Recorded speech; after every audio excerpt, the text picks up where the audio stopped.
பைபிளின்படி திருமணம் என்பது தேவனால் நிறுவப்பட்ட ஒரு பரிசுத்த ஒன்றியம். இது நிமித்தம் புருஷன் தன் தகப்பனையும் தன் தாயையும் விட்டு தன் மனைவியோடு இசைந்திருப்பார், அவர்கள் ஒரே மாம்சமாய் இருப்பார்கள் என்று ஆதியாகமம் 2ஆம் அதிகாரம் 24ஆம் வசனம் கூறுகிறது. அன்பு, மரியாதை, விசுவாசம் ஆகியவற்றின் கூட்டணியாக திருமணத்தை தேவன் வடிவமைத்தார். புருஷர்களே, உங்கள் மனைவிகளில் அன்பு கூறுங்கள், அப்படியே கிறிஸ்துவும் சபையில் அன்பு கூர்ந்தார் என்று எபேசியர் 5ஆம் அதிகாரம் 25ஆம் வசனம் கூறுகிறது.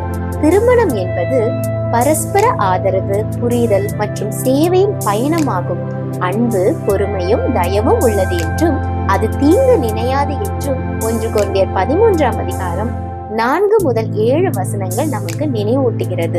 திருமண உறவின் மூலம் நாம் தேவனுடைய அன்பை பிரதிபலிக்க அழைக்கப்படுகிறோம்.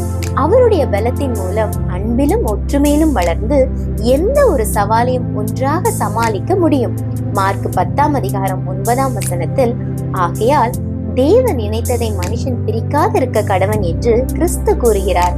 திருமணம் என்பது ஒரு ஆணும் பெண்ணும் இணைவதை குறிக்கும் சொல் மட்டுமல்ல, அது தேவனுடன் ஒரு உடன்படிக்கையாகும். இந்த பரிசுத்தமான பிணைப்பு தேவனுக்கேற்ற அன்பு, விசுவாசம் மற்றும் நம்பிக்கை உங்களை வழி நடத்தட்டும்.